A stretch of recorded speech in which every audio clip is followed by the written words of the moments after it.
دین کی باتیں دین کے کاموں کے لیے ہوتی ہے. دین کی باتیں کس کے لیے ہوتی ہے؟ دین کی باتیں دین کے کام کے لیے ہوتی ہے. جیسے اذان ہوتی ہے کس کے لیے؟ نماز کے لیے. اذان ہوتی ہے نا، آواز ہوتی ہے 5 مرتبہ، وہ کس کے لیے ہوتی ہے؟ ہاں، کہ اذان کے جو کلمات ہیں، اذان کی جو باتیں ہیں وہ نماز کے لیے ہے. ایسے ہی دین کی جتنی باتیں کی جائے گی وہ سب دین کے کام کے لیے ہوگی. یہ نہیں کہ بات ہوئی کام نہیں ہوا، کیسے اذان دی نماز نہیں پڑھی. یہ صحیح ہے کہ اذان دے نماز نہیں پڑھے، کہ اذان دینا ہے بس. ایک ملک میں ہم گئے تھے، بہت سال ہو گئے، تو وہاں کا مؤذن تھا بیچارہ لنگڑا، تو اس کی ذمہ اذان تھی. تو اذان کا بٹن کھول کر کے اذان ہو جا کر گھر چلا جاتا تھا، لیکن تو مجھے اذان کیا لیا. تو وہ اذان نہیں ہے بلکہ اذان کی نوکری ہے. ہاں، مجھے اذان کے تو بٹن کھول دیتا، اذان ہو جاتے، گھر چلا گیا. تو ایسا نہیں ہے کہ بھائی اذان کے بٹن کھول دیا اذان ہو گئی بس. کہ نہیں، ہم تو دین کے کام کے بھی پابند ہیں، دین کی باتوں کے بھی پابند ہیں، سیکھنے کے بھی پابند ہیں، سکھانے کے بھی پابند ہیں، اور عمل کرنے کے بھی پابند ہیں. ہماری تو ساری زندگی اللہ پاک نے ہماری خیر پابند ہونے میں رکھی ہے. جتنی پابندی اتنی خیر، جتنی پابندی اتنے خیر، جتنی آزادی اتنا نقصان. جتنی آزادی آئے گی زندگیوں میں کہ اتنا نقصان ہوگا. جانی نقصان بھی ہوگا، مالی نقصان بھی ہوگا، اخلاق عادات کا بھی نقصان ہوگا، سب چیزوں کا نقصان ہوگا، کیونکہ آزادی آ گئی، وہ پابندی آ گئی. اس لیے میرے دوستو، ہمارا مزاج اسلامی مزاج ہے. کیا مزاج ہے؟ اسلامی مزاج. ہم کو اللہ نے دین دیا ہے، اس لیے ہمارا مزاج دینی ہے. دینی مزاج. یہ دینی مزاج میں کیا ہوتا ہے؟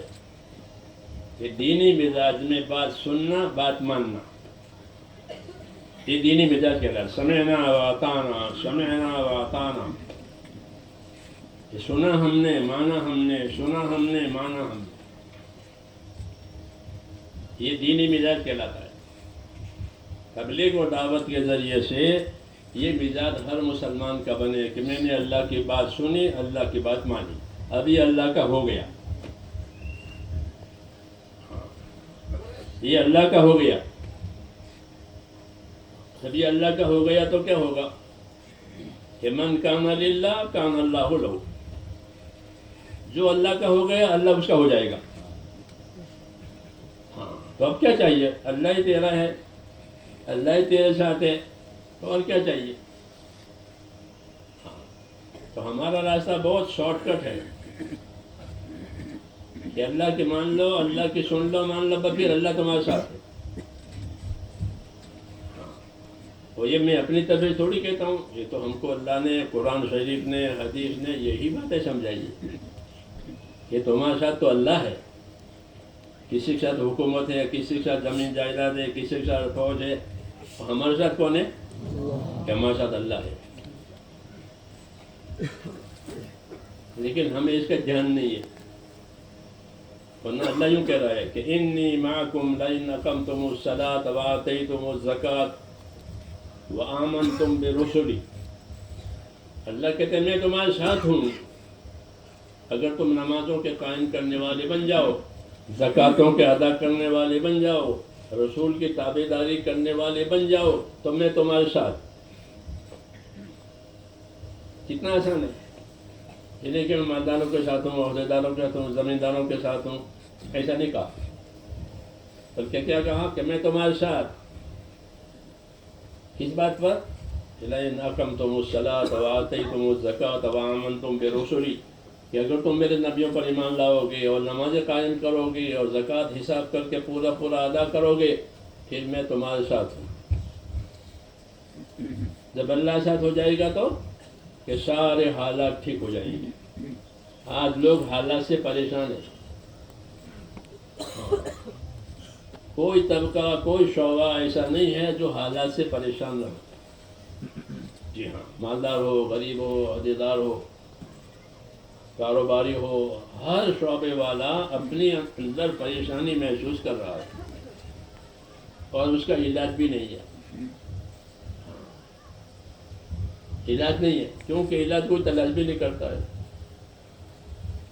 ایسے نابینا کی طرح ہاتھ مارتے ہیں یوں یوں. جیسے نابینا ہوتا ہے تو وہ ٹٹولتا ہے بیچارہ آدمی، اس کو صحیح چیز اندازہ نہیں ہوتا کیونکہ بینائی نہیں ہے اس کی. ایسے ہے کہ غلط علاج ہو رہے ہیں تو غلط علاج سے تو غلط اثر ہوگا. اس لیے صحیح علاج کرنا ہے، صحیح حالت اپنی پیدا کرنی ہے. اس کا کیا طریقہ ہے؟ میری بات تو سمجھ رہے ہیں نا؟ ہاں، دھیان سے بات سنو. رواجی طور پر بات نہیں سننی. بہت آئے تھے، مولانا آئے تھے، بہت اچھی تقریر کی تھی، وہ نہیں، وہ ہمارا نہیں ہے. ہم تو کام کی بات کہیں گے اپنے آدمیوں کو کام پر لگانے کے لیے. سمجھ میں آئی نا بات؟ اس لیے کام کی باتیں سنتے ہیں.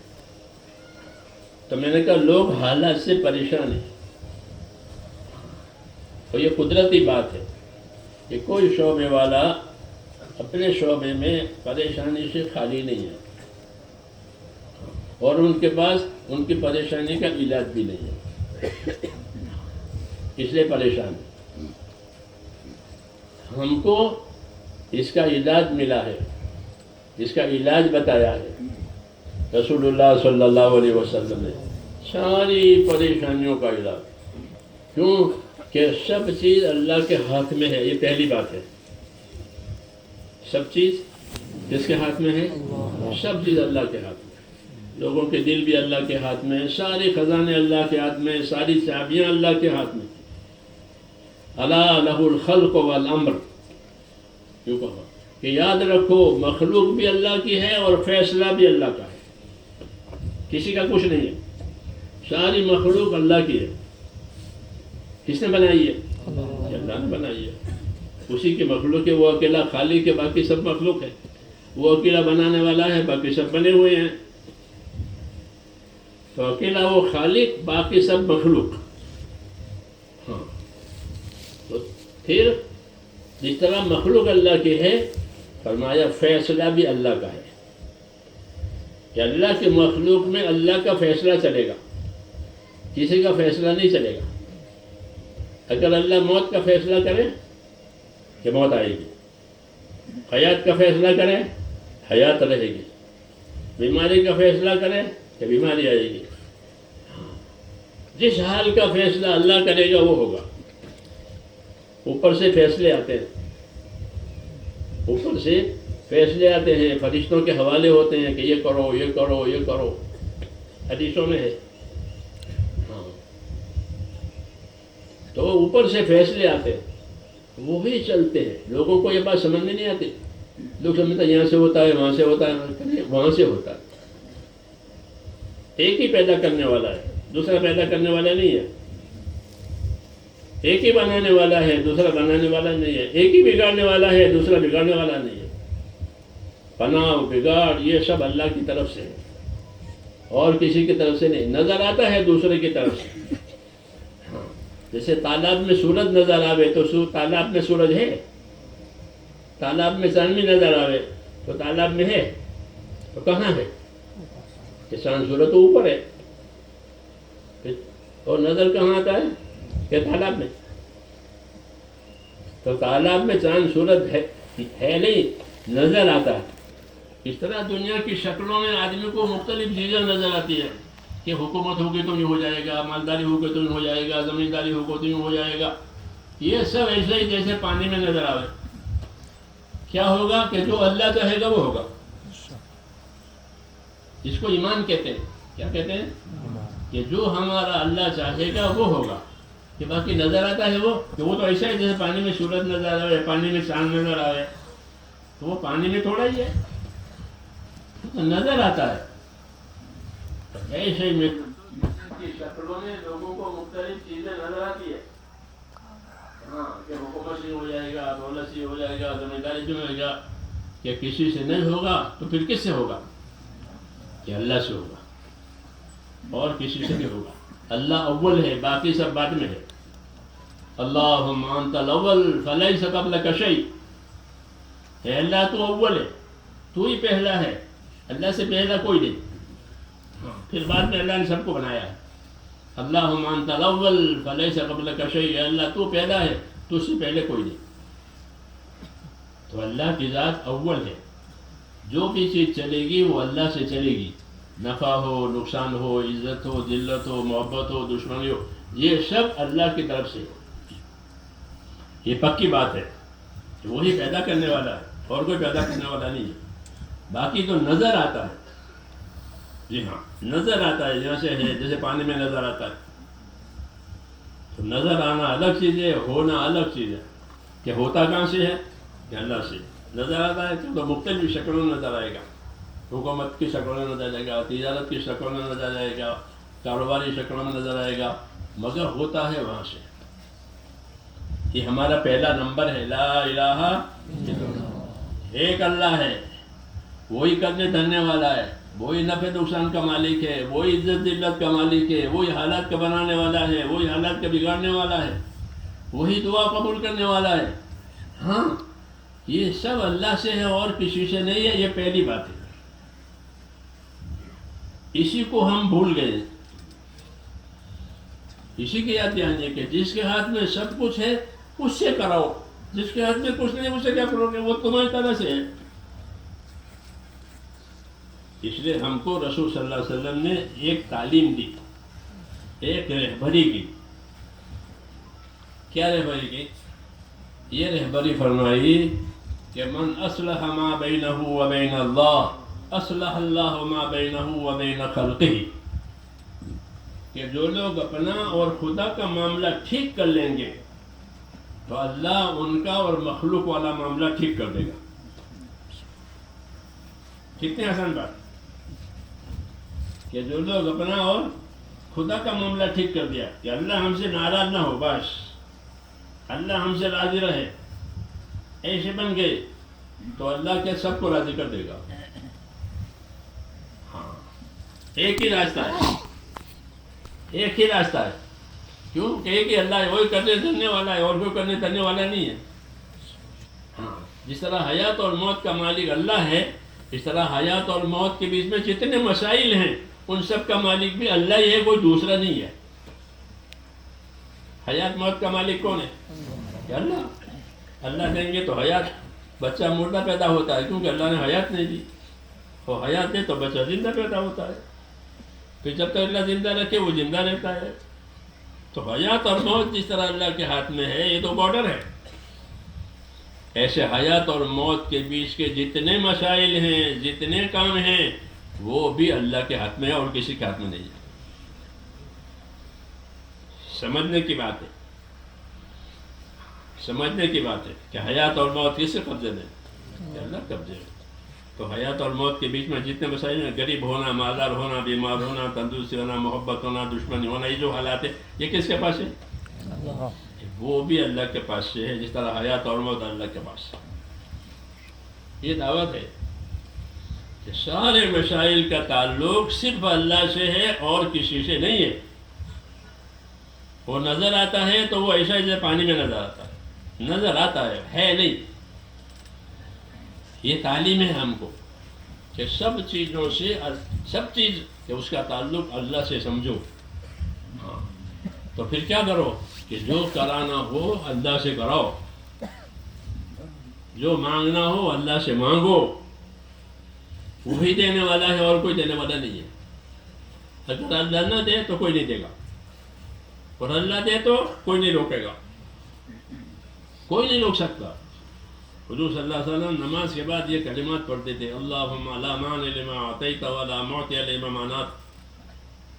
اے اللہ اگر آپ دینا چاہیں گے تو کوئی نہیں روک سکتا، اور آپ روکیں گے تو کوئی دے نہیں سکتا۔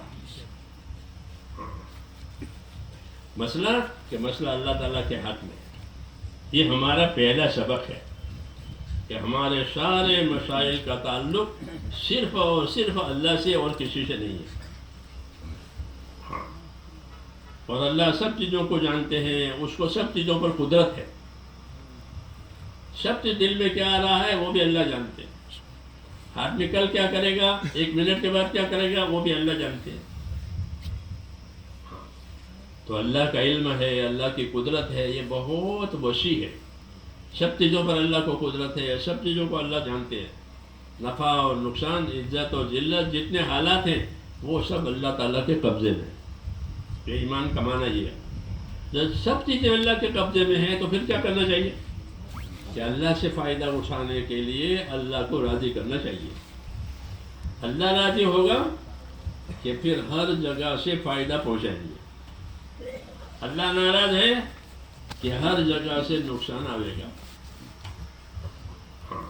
نفع دینے والی چیز بھی نقصان دے گی، کیوں اوپر سے نہیں ہے۔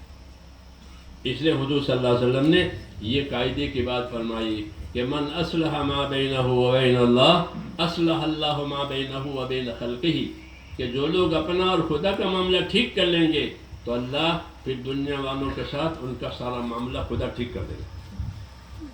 کتنے آسان بات ہے، اور اللہ کو راضی کرنا سب سے زیادہ آسان ہے۔ اللہ کو راضی کرنے کے لیے، اللہ سے بات کرنے کے لیے، اللہ سے مانگنے کے لیے وقت نہیں لینا پڑتا۔ دنیا میں بڑے بڑے لوگوں سے کچھ کرنا ہو تو وقت لینا پڑتا ہے،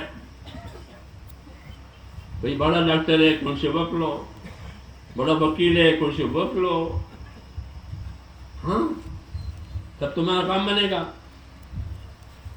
اور اللہ کہ اللہ جب چاہو جب چاہو کہو، دروازہ کھلا ہوا ہے، بلکہ اس کی طرف سے الاؤ ہے،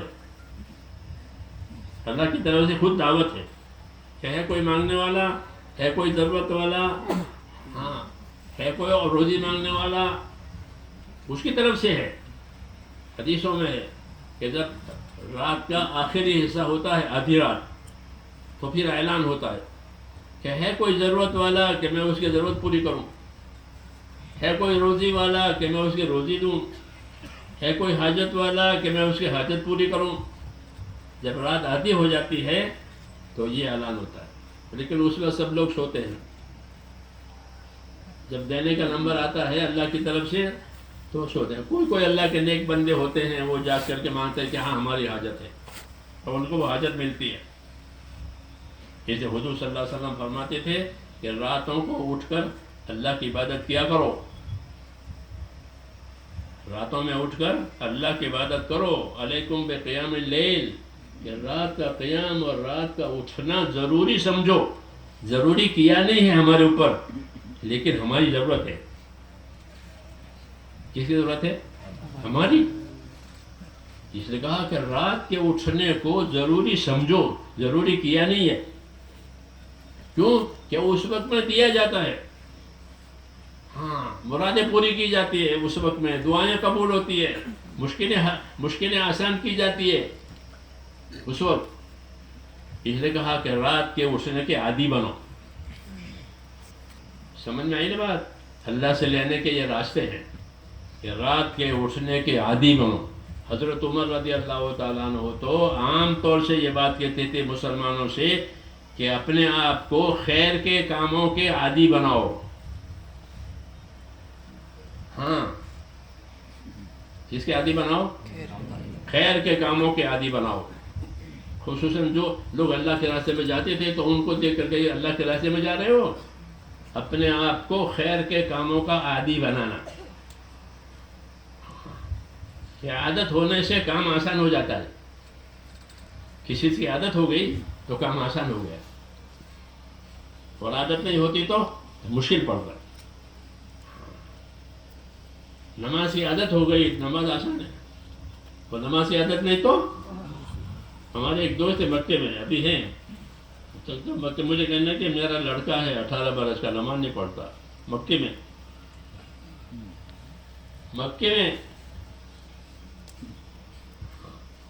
18 سال کا ہے، نماز نہیں پڑھتا، کیوں کہ بچپن سے نماز کی عادت نہیں ہوئی، بچپن سے عادت نہیں ہوئی۔ ہمارے ایک بزرگ تھے، وہ فرماتے تھے کہ میری عمر جب 13 برس کی تھی اس وقت سے میں تہجد پڑھنے کا عادی ہوں۔ اندازہ لگاؤ 18 سال ہو گئے نماز کی عادت نہیں ہوئی ہے، نماز بھاری ہو رہی ہے، 13 سال ہو گئے 13 سال سے تہجد پڑھ رہے ہیں۔ اس لیے فرماتے تھے کہ اپنے آپ کو خیر کے کاموں کے عادی بناؤ تاکہ خیر آسان ہو جائے۔ آدمی دنیا سے یا خیر کمائے گا یا شر کمائے گا، دونوں میں سے ایک کمائے گا اپنی زندگی میں، یا تو خیر کمائے گا یا پھر شر اور برائی کمائے گا۔ دنیا، پوری دنیا ایک کاروبار کی جگہ ہے، جیسے بازار کاروبار کی جگہ ہے، لوگ بازاروں میں کاروبار کرتے ہیں، کچھ لوگ نفع کماتے ہیں، کچھ لوگ کھوٹ میں اترتے ہیں، دونوں قسم کے ہوتے ہیں، ان کو کھوٹ آئی ان کا نفع ہوا۔ ایسے ہی دنیا بازار ہے، حدیثوں میں ہے کہ یہ بھی دنیا ایک طرح کا بازار ہے، اور اس میں لوگ صبح ہوتے لوگوں کی شام ہوتی ہے، بازار میں صبح جاتے ہیں شام کو آتے ہیں واپس۔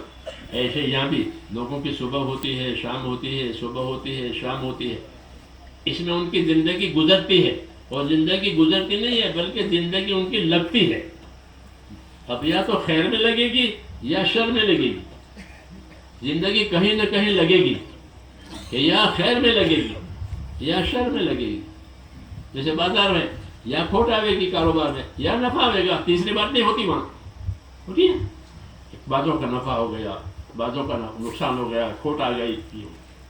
ایسے ہی زندگی بھی اور دنیا ایک بازار ہے۔ کل الناس یغدو فبائع نفسہ موبقها موتقها، حدیث شریف میں ہر آدمی کی صبح شام ہوتی ہے، اور وہ اپنی صبح شام گزارتا نہیں ہے بلکہ صبح شام میں وہ کاروبار کرتا ہے۔ جیسے بازار میں تاجر لوگ کاروبار کرتے ہیں، ایسے ہر آدمی اپنی دنیا کی زندگی میں کاروبار کرتا ہے۔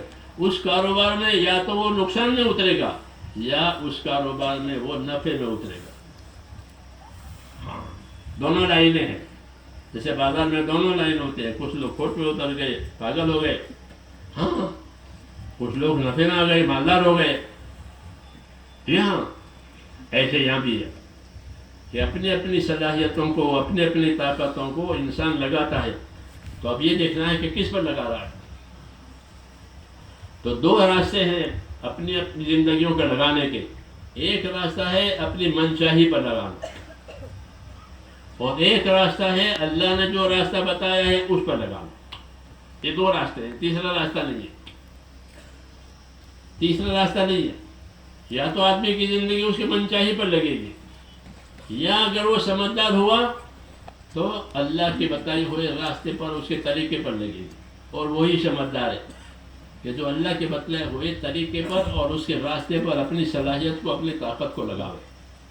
حدیث شریف میں ہے، میں اپنی طرف سے نہیں کہتا بلکہ رسول اللہ صلی اللہ علیہ وسلم نے یہ فرمایا کہ الکیس من دان نفسہ وعمل لما بعد الموت والعاجز من اتبع نفسہ ہواها وتمنى علی اللہ الامن، کہ باہوش وہ ہے، سمجھدار وہ ہے کہ جو اپنی ذات پر قابو کرے۔ کیا کرے؟ میری بات سمجھ آ رہی نہیں؟ آپ سائیکل پر قابو کرتے ہیں، موٹر سائیکل پر قابو کرتے ہیں، ہر مشین پر آپ قابو کرتے ہیں، سلو کرتے ہیں، فاسٹ کرتے ہیں، چالو کرتے ہیں، بند کرتے ہیں، آدمی قابو کرتا ہے۔ جی ہاں، تو جس طرح مشینوں پر قابو کرتے ہو اپنے اوپر قابو کرو، یہ دعوت دی ہے کہ الکیس من دان نفسہ، کہ سمجھدار وہ ہے جو اپنے اوپر قابو کرے۔ کہ اپنے اوپر قابو کرنے کا کیا مطلب ہے؟ کہ اپنے آپ کو ان کاموں میں قابو کرے اور ان کاموں کا پابند کرے جن کام سے اللہ راضی ہوتا ہے۔ یہ قابو کرنے کا مطلب ہے کہ جن کاموں سے اللہ راضی ہوتا ہے، وہ جن کاموں کے اللہ نے کرنے کا حکم دیا ہے، اور جن کاموں کے کرنے پر اللہ نے نفع بتایا ہے، اس پر اپنے آپ کو لگاوے، اور جن کاموں سے منع کیا ہے، جس کا نقصان بتایا ہے، جس کا عذاب بتایا ہے، اس سے اپنے آپ کو بچائے۔ اس کو کہتے ہیں سمجھدار، کہ الکیس من دان نفسہ وعمل لما بعد الموت، کہ باہوش سمجھدار آدمی وہ ہے جو اپنی ذات پر قابو کرے، یعنی اللہ کو راضی کرنے والے کاموں میں اپنے آپ کو لگاوے، اور جن کاموں سے اللہ ناراض ہے اس سے اپنے آپ کو بچائے۔ تو یہ سمجھدار ہے کہ الکیس من دان نفسہ وعمل لما بعد الموت، کہ موت کے بعد کام آنے والا، موت کے بعد نفع دینے والا جو کام ہو وہ آج کرے، کل پر نہ ڈالیں کہ بعد میں کریں گے، کل کریں گے، کہ یہ نقصان کی بات ہے۔ شیطان یہ سکھاتا ہے کہ ابھی کیا ضروری ہے، بعد میں کریں گے، آج کیا ضرورت ہے پھر کریں گے، ابھی بہت وقت ہے۔ ہاں، تو یوں کر کے وہ کام ٹل جاتا ہے، قابو میں نہیں رہتا۔ تو اس نے کہا سمجھدار وہ ہے جو اپنے آپ کو کرنے کا کاموں کا پابند کرے، اور جن باتوں سے اللہ نے منع کیا ہے اس سے اپنا بچاوے، کہ یہ سمجھدار ہے۔ اور نادان کون ہے؟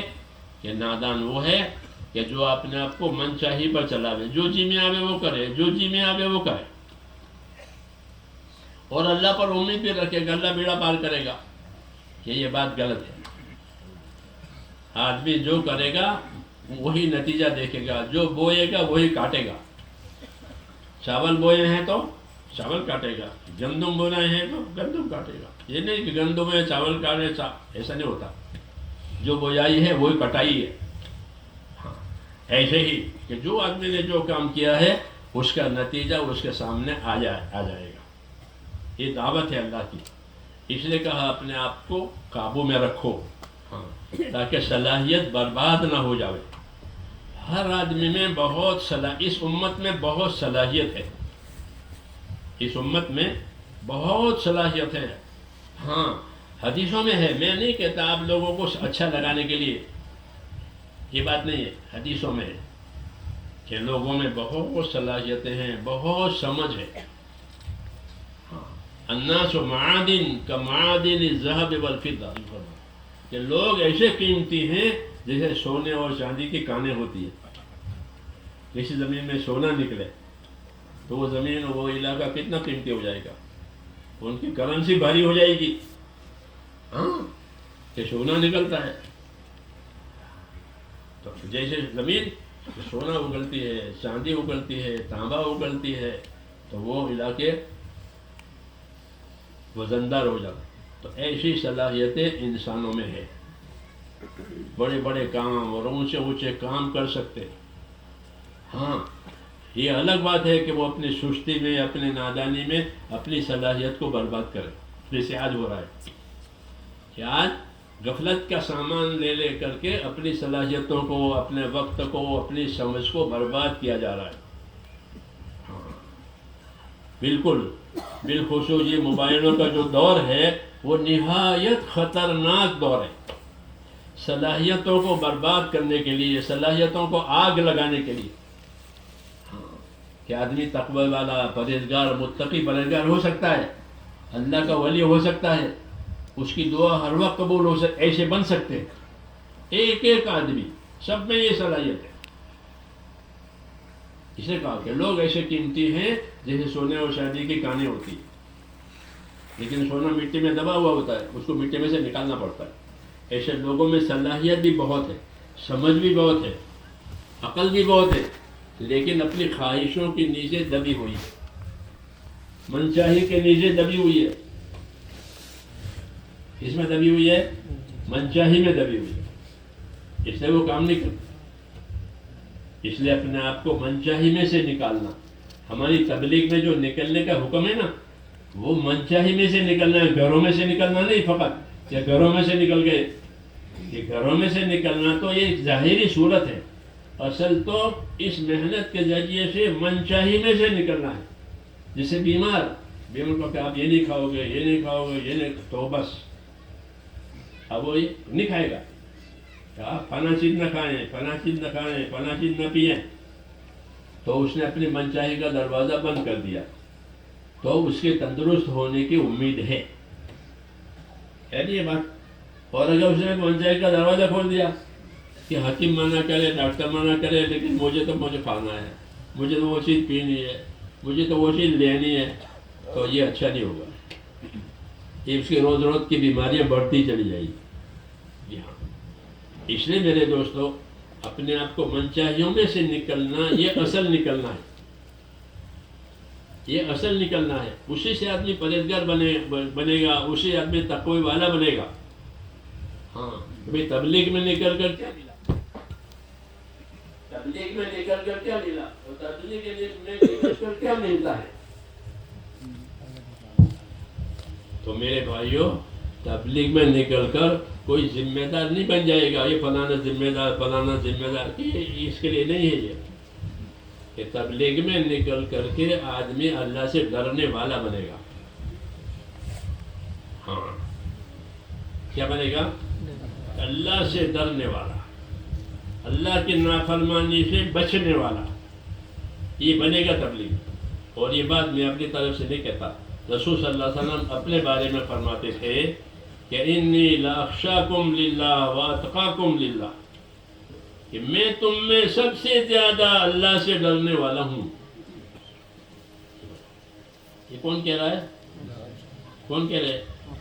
اللہ کے نبی کہہ رہے کہ میں تم میں سب سے زیادہ اللہ سے ڈرنے والا ہوں، میں تم میں سب سے زیادہ اس کی ناراضگی سے بچنے والا ہوں۔ یہ تعریف نہیں کر رہے ہیں، اپنا تعارف کرا رہے ہیں۔ کیا کرا رہے ہیں؟ کہ آدمی کیسا بنے؟ کہ آدمی ایسا بنے کہ وہ اللہ کی ناراضگی سے بچنے والا بنے،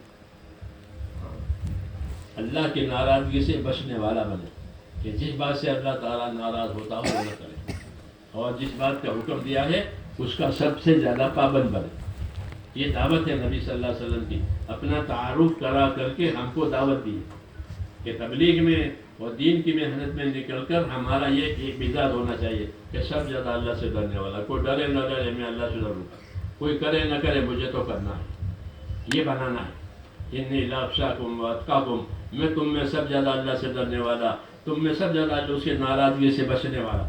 تو یہی ہمارا مزاج ہے، اور یہی اس کام کی خاصیت ہے کہ جب اس کام میں آدمی چلے گا صحیح معنی میں، تو اللہ تعالیٰ اس کے اندر یہ بات پیدا کرے گا کہ وہ اللہ سے ڈرنے والا بنے گا، اور اس کے ناراضگی سے بچنے والا بنے گا، حقوق ادا کرنے والا بنے گا۔ کہ مجھ پر کیا کیا حقوق ہے، آج اس کا طرف دھیان ہی نہیں ہے کہ مجھ پر کیا حق ہے، اللہ نے ہم پر کیا کیا حق قائم کیا ہے اس خبر نہیں۔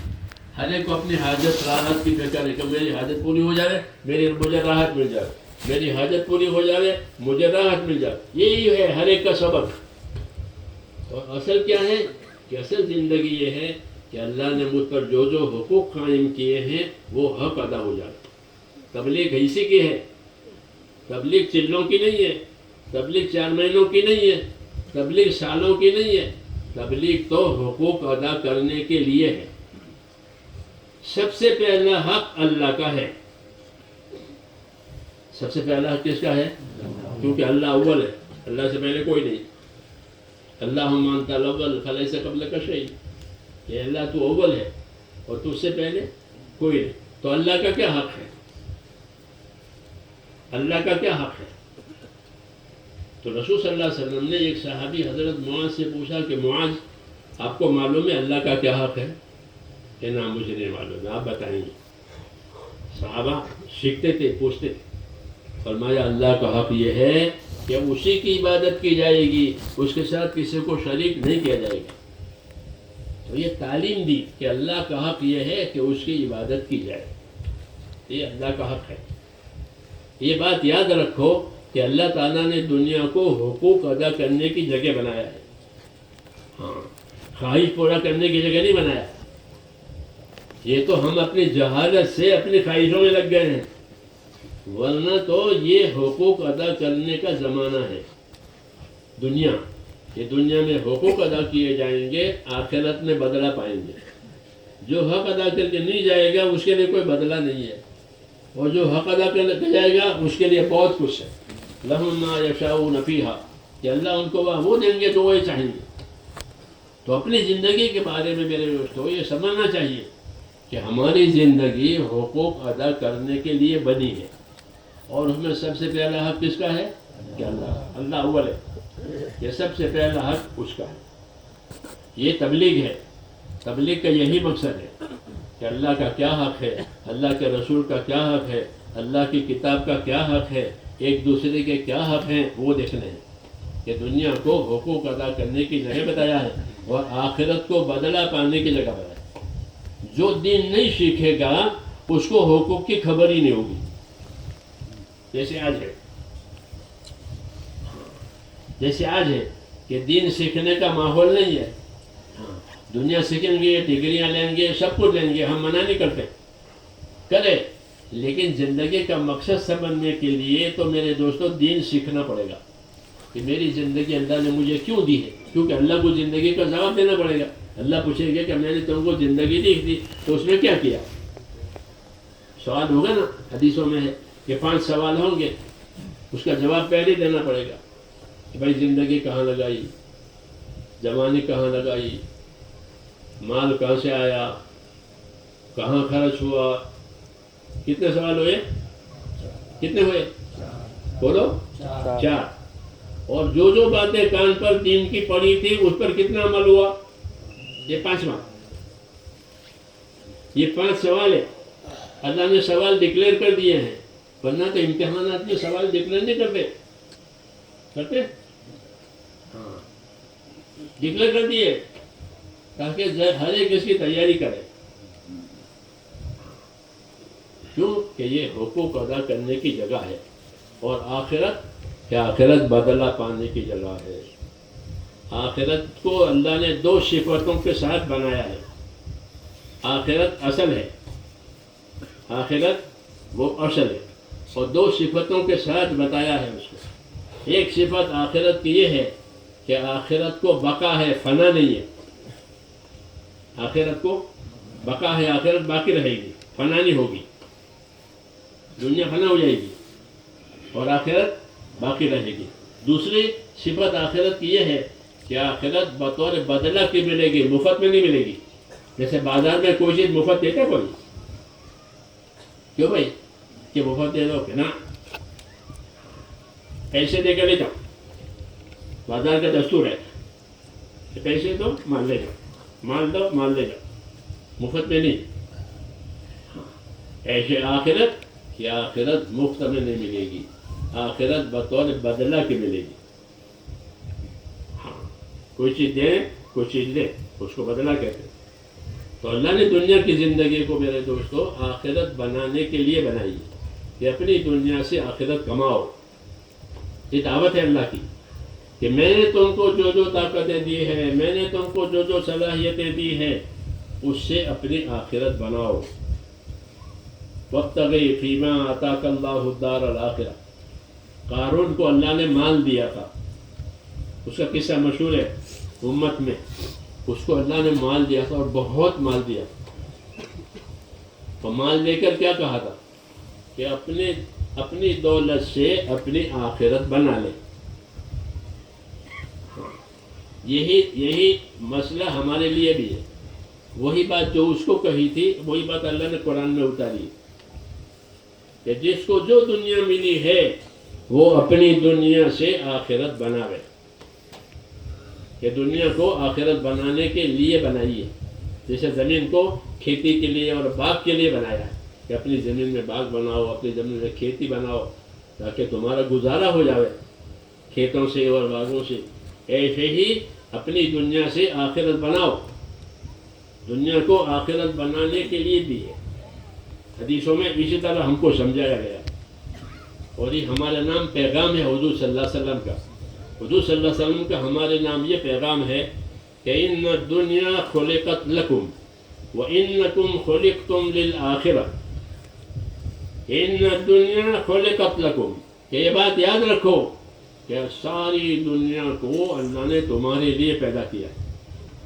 کتنا بڑا انعام ہے! کسی جانور کے لیے، کسی فرشتے کے لیے، کسی جن کے لیے نہیں بنائی ہے اس کو، تو کس کے لیے بنائی؟ ان کے لیے، انسانوں کے لیے بنائی۔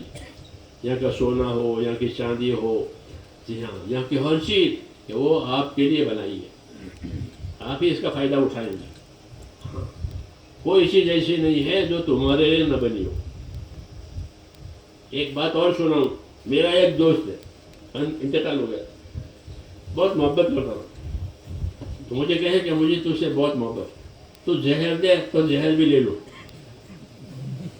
ایسے میں نے کہا زہر کوئی کھانے کی چیز ہے؟ یہ میرے دوستی کی بات۔ تو مجھے کہنا کہ تو زہر کو بیکار سمجھتا ہے، تو زہر کو بیکار سمجھتا ہے، مجھے کہا تجھے خبر نہیں ہے وہ پڑھا لکھا آدمی تجھے خبر نہیں ہے. مجھے اس زمانے کی بات ہے, ابھی معلوم نہیں کہ تمہاری حکومت نے سانپوں کا فارم بنایا ہے جیسے مرغوں کا فارم ہوتا ہے. آپ کے یہاں مرغوں کے فارم ہوتے ہیں؟ ہمارے یہاں تو بہت ہوتے ہیں مرغوں کے فارم. یہ سانپوں کے فارم ہوتے ہیں, تجھے معلوم نہیں ہے؟ سانپوں کا ہم کیوں بنائے؟ کہ زہر کھینچنے کے لیے, سانپوں کا زہر کھینچنا ہے. اور مجھے کہا ہندوستان میں جو سانپ ہے اس میں 40% میں زہر ہے, باقیوں میں تیزاب ہے. باقیوں میں سانپ کاٹے گا تو اس میں تیزاب تو ہے ہی. ہر سانپ کاٹے گا بعد میں مر جائے ایسا نہیں ہے. بعض سانپ ایسے ہوتے تو اس میں زہر ہوتا ہے, آدمی آدھا گھنٹے میں مر جائے. ایسے بھی سانپ ہے. تو مجھے کہا ہر سانپ میں زہر نہیں ہوتا, 40% سانپ ہے جس میں زہر ہوتا ہے. تو حکومت نے فارم بنائے. کیوں؟ زہر کہتے ہیں. کہ زہر کہتے ہیں کیا کرتے ہیں کہ زہریلی دوائیں بنتی ہے. بعض بیماریاں ایسے ہوتی ہیں کہ ان کے لیے زہریلی دوائیں ہوتی ہے, پوائزن. آپ دوائوں کے اسٹور میں دیکھنا, یہ پوائزن کا الگ ہے. یہ ساری دوائیں پوائزن کی ہے, لکھا ہوا ہوتا ہے یہ زہریلی دوائیں. ہر کوئی دے نہیں سکتا کسی کو, جو جانتا ہے وہی دے گا. کیوں؟ تو مجھے کہا تجھے معلوم نہیں ہے زہر کھینچ رہے کہ زہر دواؤں میں استعمال ہوتا ہے بیماریوں کے جو یہ سبب. تو زہر بھی ہمارے لیے بنایا ہے. یہ اس کو بات کرنی کہ زہر ہمارے لیے بنایا ہے, تو کھانے کے لیے نہیں بنایا. جی ہاں, لیکن اللہ نے ہر چیز ہمارے لیے بنائی ہے. اس کی مثال ہے کہ وہ زہر ہمارے لیے بنایا کہ ایسی بیماریاں پیدا ہوتی ہے خطرناک. یہ اس کے لیے سوائے زہر کے کوئی علاج نہیں ہوتا, کہ زہر سے ہوئی وہ اس کی جراثیم ختم ہوتے ہیں, وہ اچھا ہوتے ہیں. تو اللہ نے ہر چیز ہمارے لیے بنائی. حضور صلی اللہ علیہ وسلم فرماتے ہیں ان الدنیا خلقت لکم, کہ اللہ نے دنیا کو تمہارے لیے بنایا ہے اور کسی کے لیے نہیں بنایا. ہاں, لیکن تم کو آخرت کے لیے بنایا ہے. یہ دعوت ہے. پہلے بشارت ہے, دوسری دعوت ہے. نبی دونوں کام کر رہے ہیں, بشارتیں بھی دیتے ہیں کہ دنیا اللہ نے تمہارے لیے بنائی, سونا چاندی سب تمہارے لیے, اور تم کو کہ تم کو آخرت کے لیے بنایا ہے. یہ دعوت ہے کہ ہر انسان کو اللہ تعالیٰ آخرت کے لیے پیدا کرتے ہیں. اس لیے دنیا میں اس کو رکھتے نہیں ہیں, ایک مدت دیتے ہیں. ایک مدت تک وہ دنیا میں رہے گا اپنی آخرت بنانے کے لیے. اس لیے حضور صلی اللہ علیہ وسلم کا سمجھدار وہ ہے جو دنیا سے آخرت بنائے. الکیس من دان نفسہ وعمل لما بعد الموت, کہ سمجھدار آدمی وہ ہے جو دنیا سے آخرت بناوے. اس لیے نبیوں کا کام یہ ہوتا ہے کہ وہ انسانوں کو دنیا سے آخرت بنانے کا راستہ بتاتے ہیں. نہیں تو یہ دنیا سے دنیا بناوے. ہاں, دنیا سے یہ دنیا ہی بناوے گا اور پھر چھوڑ کے جائے گا. فائدہ ہے, دنیا سے دنیا بنائی اور پھر چھوڑ کے چلا گیا. رسول صلی اللہ علیہ وسلم فرماتے تھے کہ آدمی یوں کہتا ہے میرا ہے میرا ہے میرا ہے, یقول الانسان مالی مالی, کہ میرا ہے میرا ہے, کہ اس کا کچھ نہیں ہے. فرمایا اس کا کچھ نہیں ہے. پھر اس کا کتنا ہے؟ فرمایا ما اکل فافنا وما لبس فابلا وما تصدق فابقا. 3 شکلیں, جو پہن لیا پرانا کر دیا یہ اس کا ہو گیا, کھا لیا ختم کر دیا یہ اس کا ہو گیا. اور کیا کر سکتا ہے؟ پہنے گا کھائے گا, جی, اور کیا کرے گا؟ یعنی استعمال کرے گا بس. اور تیسرا, یا تو اللہ کے نام پر لگایا, اللہ کے کام پر لگایا, یہ اس کا ہو گیا. یہ 3 شکلیں ہیں اس کی. کھا لے ختم کرے یہ اس کا, پہن لے پرانا کرے یہ اس کا. مکان نیا بنایا ہے اس میں رہے 10-20 سال, وہ پرانا ہو گیا, چھوٹا بھی ہو گیا. مکان چھوٹا بھی ہو جاتا ہے اور پرانا بھی ہو جاتا ہے. چھوٹا ہوتا ہے آپ کے کیوں بھائی, مکان چھوٹے ہو جاتے ہیں؟ ہاں چھوٹے ہو جاتے کیوں, کنبہ بڑا ہو گیا. کنبہ بڑا ہو گیا تو مکان چھوٹا ہو گیا. ہاں, کہ 4 بیٹے ہیں ماشاءاللہ, چاروں اولاد والے ہیں, تو مکان چھوٹا ہو گیا. جی ہاں, تو فرمایا کہ جو پہن لیا پرانا ہو گیا وہ اس کا ہو گیا، کھا لیا ختم کر دیا وہ اس کا، یا اللہ کے نام پر لگا یا اللہ کے کام پر لگا یہ اس کا ہو گیا، باقی سب دھوکہ ہے۔ کہتی شریف میں کہ باقی سب دھوکہ ہے۔ اس لیے میرے دوستو اصل دعوت جو ہماری ہے، ہم کو اللہ رسول کی طرف پہنچی ہے، وہ یہ ہے کہ اپنی دنیا سے آخرت بناؤ۔ کیا بناؤ؟ کہ فانی سے باقی بناؤ۔ یہ عقل مند ہے، یہ عقل مند ہے کہ فانی سے باقی بنایا، کہ اپنی صلاحیتوں کو اپنی طاقتوں کو دین پر لگایا، اور دین پر لگانے کی وجہ سے وہ ساری طاقتیں آخرت میں ہمیشہ کے لیے ملے گی، ہمیشہ کے لیے ملے گی، ختم نہیں ہوگی۔ ایک ایک چیز، ایک ایک چیز ذرہ ذرے کا حساب ہے۔ اس لیے اپنی دنیا سے آخرت بنانے کی دعوت ہے کہ اپنی دنیا سے آخرت بناؤ، اور آخرت بنانے کے اسباب میں پہلا سبب ایمان ہے۔ پہلا سبب کیا ہے؟ کہ اللہ پر ایمان لا الہ الا اللہ، کہ ایمان کے بغیر آخرت نہیں بنے گی۔ جس کے اندر ایمان نہیں ہے اس کی آخرت نہیں ہے، اس کی آخرت میں ہلاکت ہے، اس کے لیے آخرت میں ہمیشہ کی ہلاکت ہے۔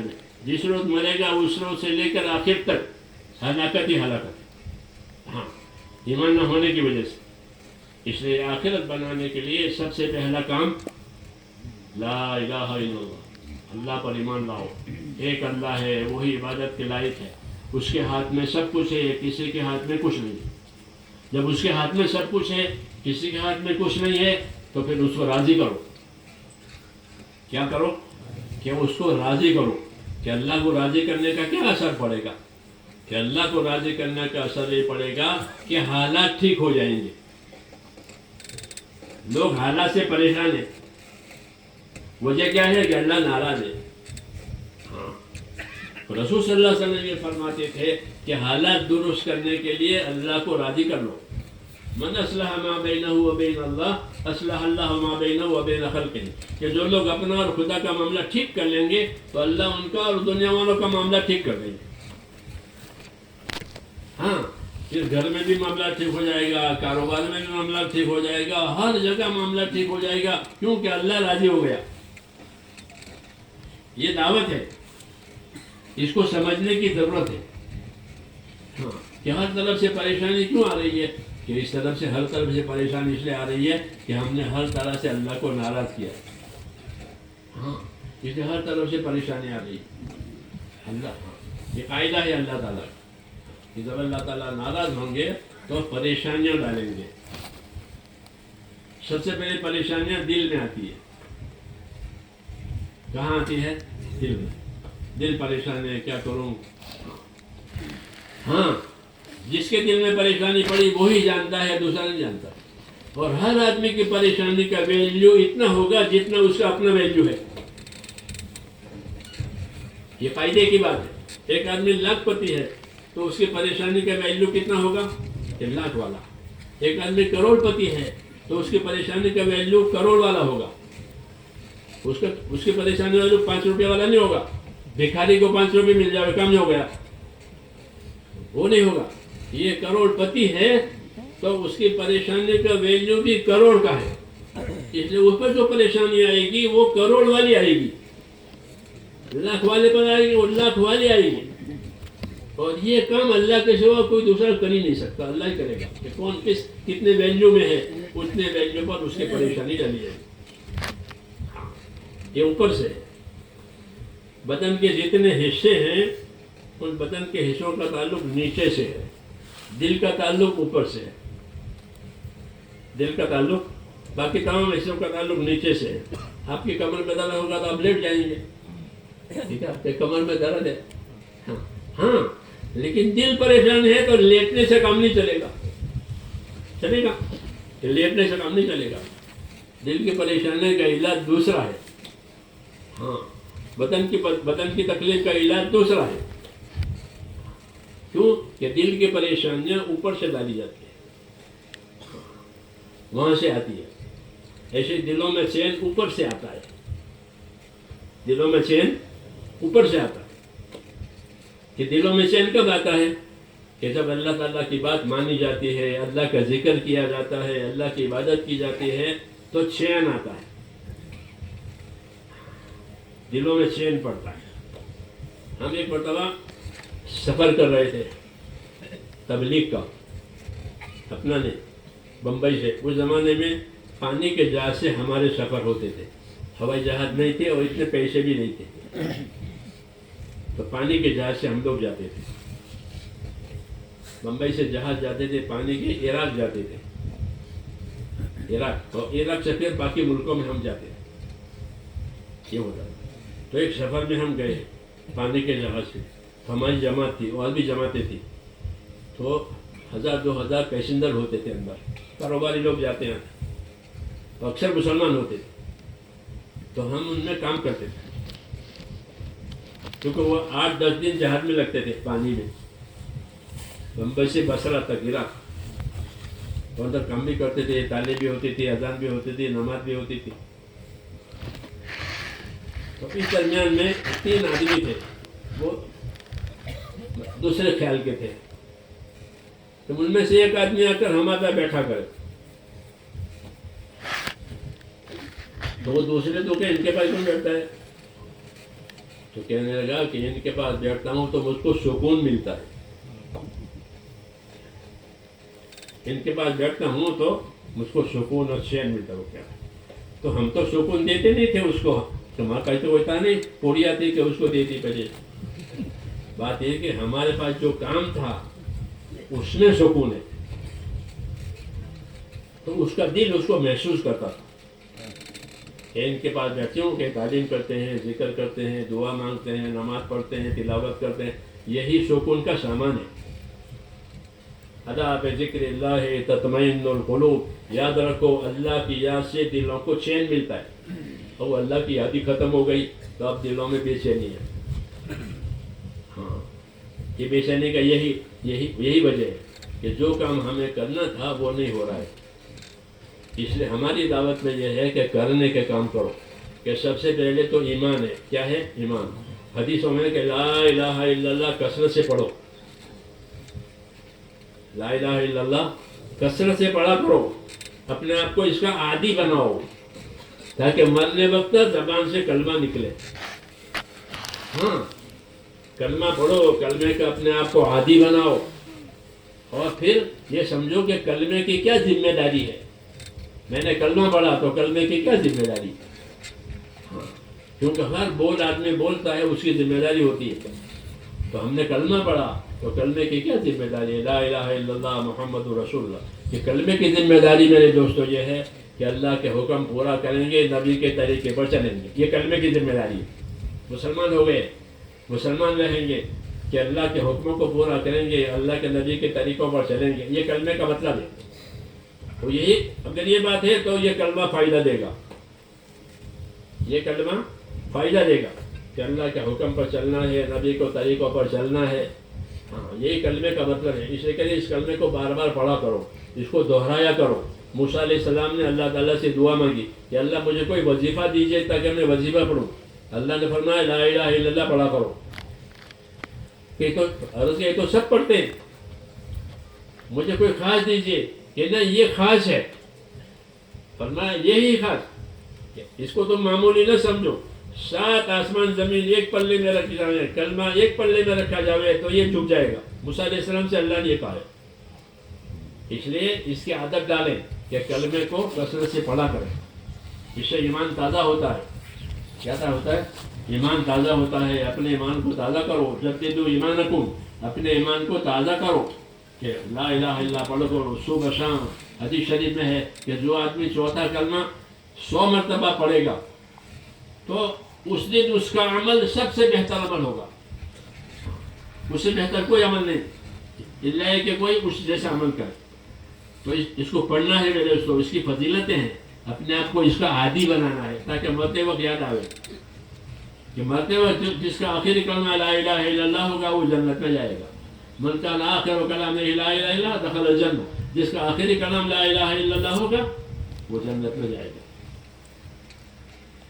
تو کلمے والا بننا ہے، اس لیے کلمے کو کثرت سے پڑھنا ہے۔ دوسرا کہ کلمے کا تقاضا یہ ہے کہ اللہ کی عبادت کی جائے. کلمے کا کیا تقاضا ہے؟ کہ کلمہ پڑھا ہے تو کلمے کا مطلب یہ ہے کہ اللہ کی عبادت کی جائے. اللہ نے عبادت کے لیے پیدا کیا ہے ہم کو، کیونکہ ایمان کے بغیر عبادت قبول نہیں ہوتی. اس لیے دوسرا کام ہمارے ذمہ ہے اللہ کی عبادت کرنا. کیا کرنا؟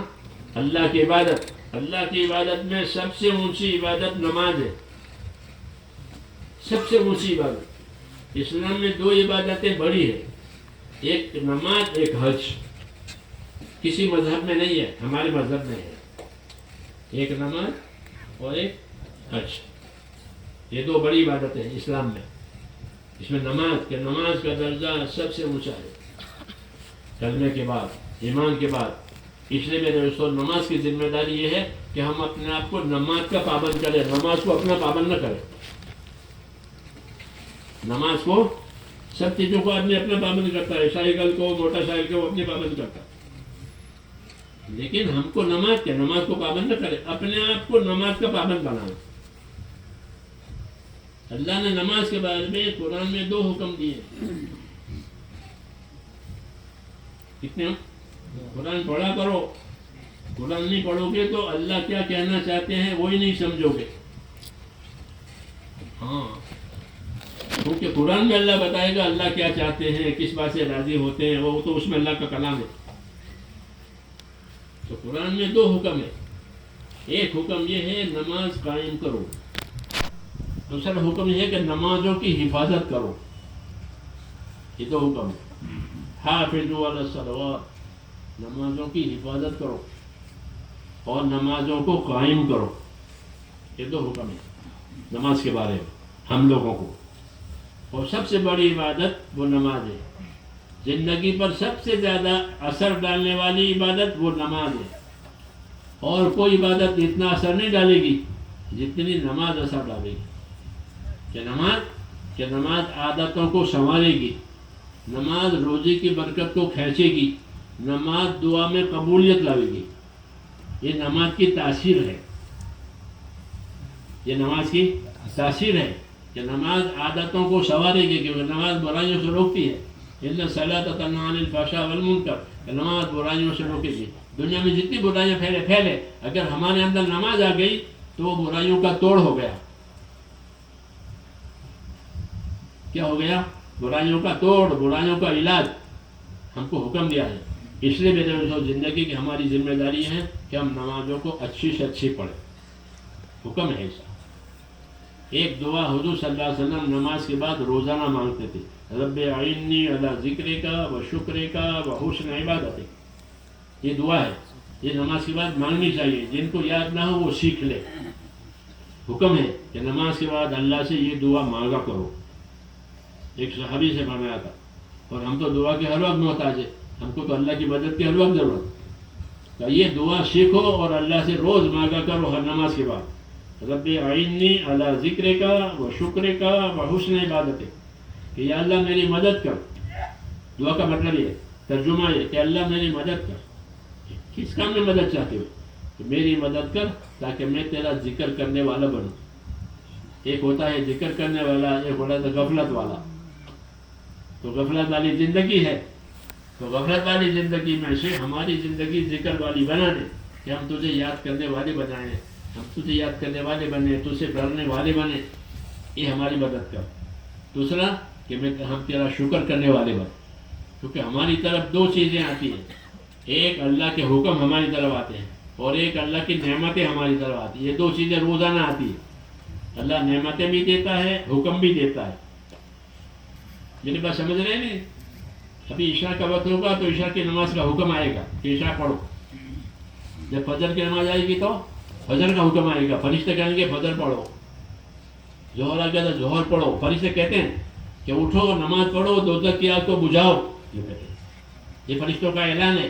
سنتے نہیں ہم، مگر ہم کو حدیثوں میں بتایا کہ فرشتے نمازوں میں اعلان کرتے اٹھو نمازوں پڑھو اور جو آگ دوزخ کی جلائی ہے اس کو بجھاؤ. تو نمازوں سے وہ آگ بجھے گی.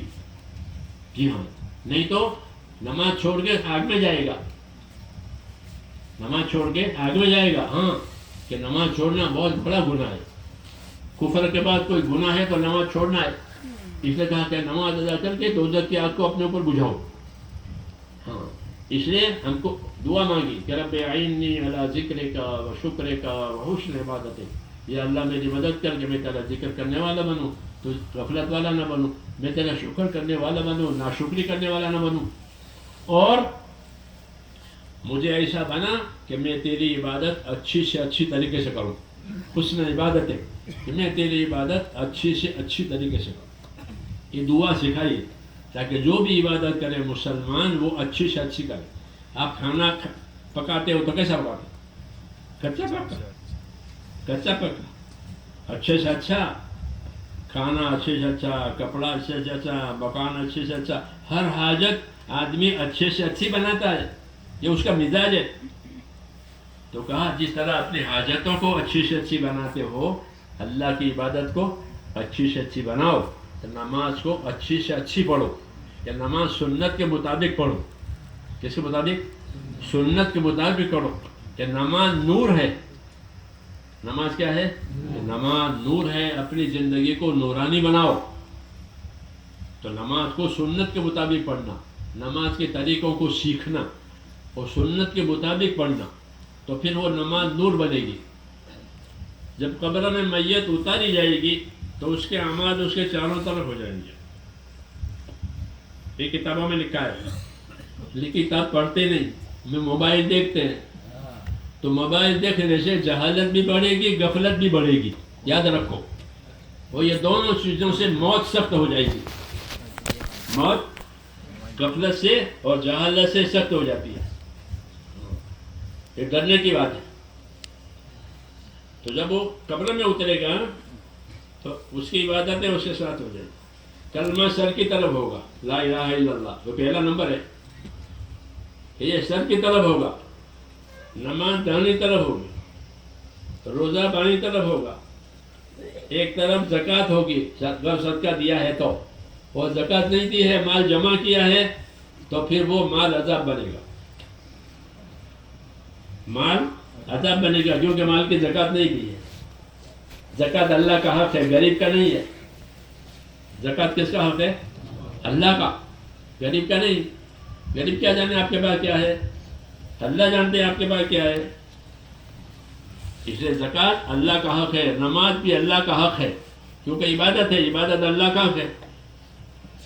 اس لیے میرے دوستو, ایک تو اپنے آپ کو نماز کا پابند بنانا زندگی کو سنوارنے کے لیے, اور نماز سنت کے مطابق پڑھنا. سنت یہ ہے کہ نماز با جماعت ادا کی جائے. عبداللہ بن مسعود رضی اللہ عنہ ایک بڑی بات کہتے تھے, ایک بڑی بات کہتے تھے. وہ بڑی بات ان کی یہ تھی کہ مسلمانوں سے کہتے تھے کہ تم میں سے جو آدمی اللہ تعالیٰ سے ایمان کے حالت میں ملاقات کرنا چاہتے ہو تو میری بات سنو. یہ کون کہتا تھا؟ ابن مسعود. تم میں سے جو آدمی اللہ تعالیٰ سے ایمان کی حالت میں ملاقات کرنا چاہتا ہے تو میری بات سنو. کیا بات سنائی؟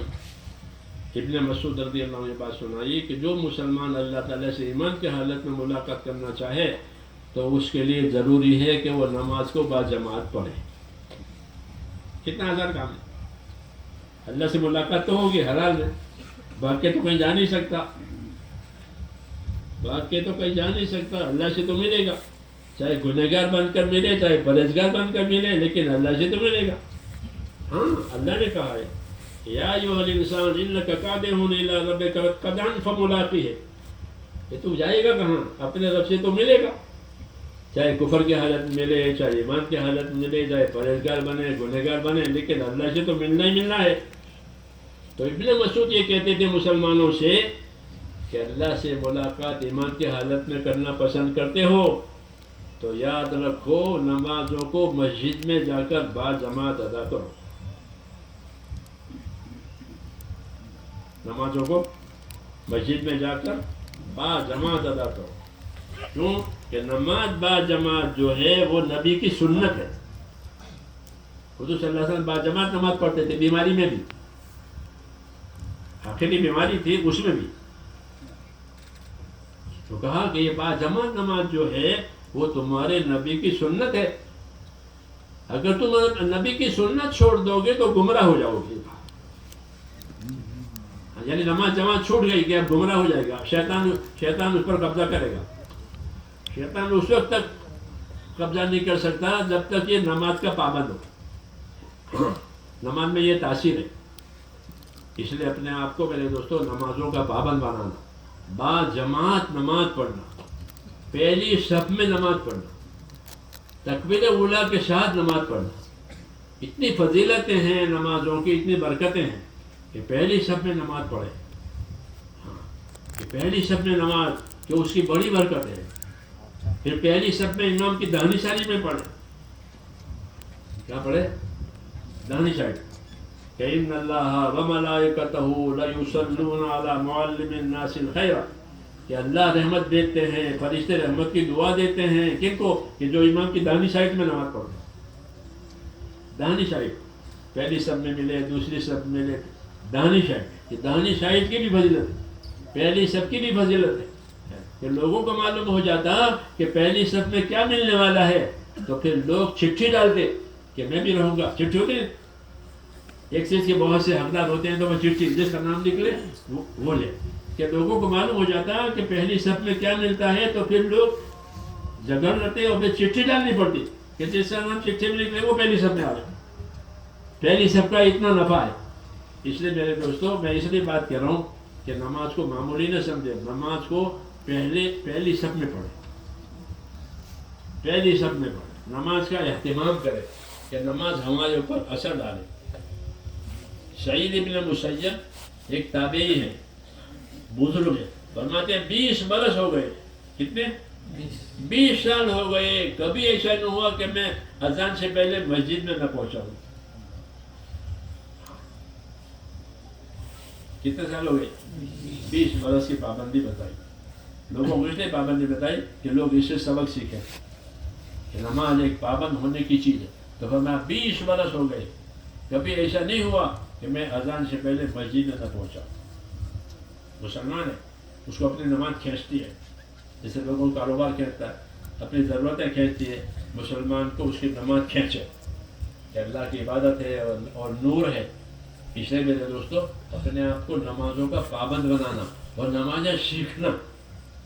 عادت والی نماز نہیں, عبادت والی نماز. ایک تو ہم کو عادت پڑ گیا, رکوع ہوتا ہے, سجدہ ہوتا ہے, سلام سب وہ ٹھیک ہے, عادت ٹھیک ہے, لیکن عادت کو عبادت بنانا ہے.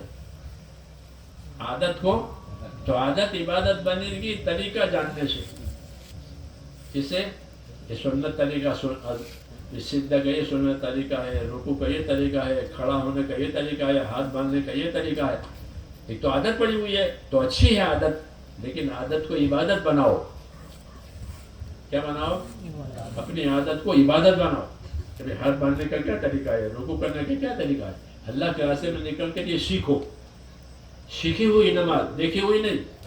ایک تو دیکھ کر کے وضو کرتے تو دیکھا ہوا نہیں, سیکھا ہوا. آپ گاڑی چلاتے ہو دیکھ کر چلاتے ہو کہ فلانا گاڑی چلا رہا ہے میں بھی چلاؤں, ایسے فلانا مشین سیکھتا ہے میں بھی سیکھوں.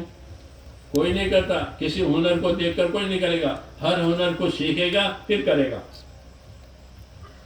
ہے نہیں بات قاعدے کی کہ اس کو دیکھ کر کرنے لگ گئے کہ نہ, بلکہ سیکھے گا پھر کرے گا. دین کا بھی میرے بھائیوں یہی تقاضا ہے کہ دین کے کاموں کو سیکھو پھر کرو, تاکہ وہ صحیح ہو جائے. نہیں تو غلط ہوگا اور گناہ ہوگا. اس لیے کہتے ہیں نمازوں کو بنانے کے لیے اللہ کے راستے میں جاؤ.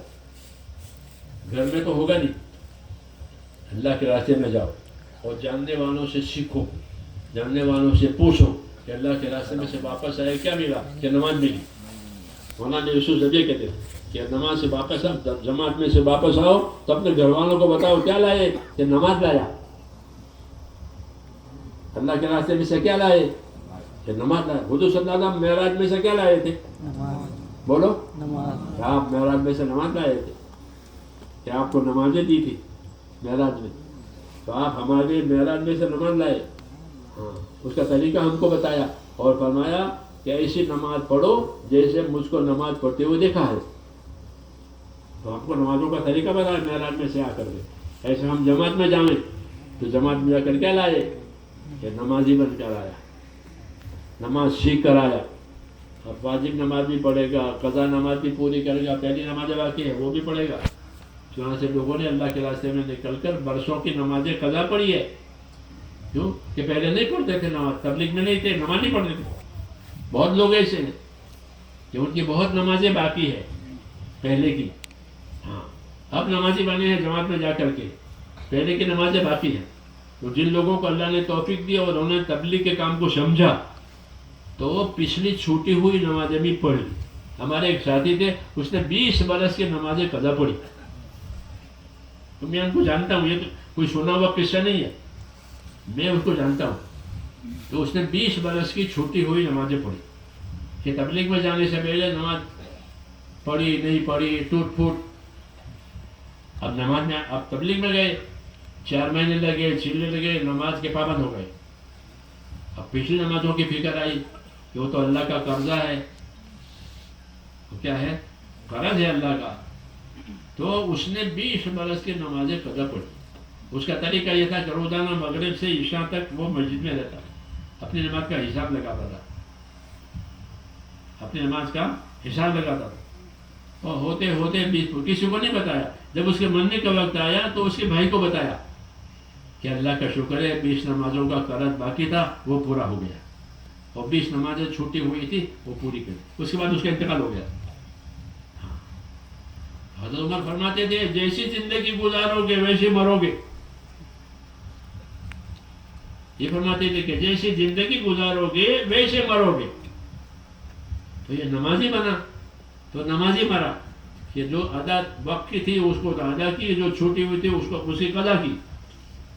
یہ اللہ کی طرف سے ہوتا ہے کہ جب آدمی کسی کام میں لگتا ہے، فکر کرتا ہے تو اللہ ادا کرا دیتا ہے. اس طرح ایک ساتھی ساؤتھ انڈیا کے تھے، اس نے 18 برس کی زکوٰۃ دی. اس نے 20 برس کی نماز پڑھی. ہاں اس نے 18 برس کی زکوٰۃ دی، 4 مہینے لگائے. اور پھر فضائل صدقات میں دیکھا زکوٰۃ اور یہ فضائل صدقات میں ایسا. تو اب کہ میں تو وہ بلڈر تھا، بلڈنگ کے والا، کہ میں تو 18 سال سے کما رہا ہوں، میرے پاس تو مال ہے، میں نے زکوٰۃ تو دی نہیں آتی. تو اس نے 18 برس کی زکوٰۃ دی کہ میں 18 برس اللہ کا حق ہے.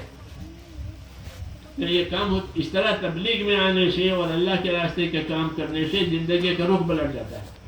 کہ پہلے مال جمع کرنے کی فکر میں تھا، اب مال لگانے کی فکر میں ہو گیا. نماز چھوٹ گئی تھی، نمازیں ادا ہو گئی. ہم لوگ امریکہ میں تھے، جماعت تھی ہماری سال کی. تو وہاں یونیورسٹیوں میں، امریکہ کی یونیورسٹیوں میں عربوں کے لڑکے عرب ملکوں سے آ کر کے وہاں پڑھتے ہیں. ہم لوگ تھے اس سال 70,000 تھے پڑھنے والے یونیورسٹی.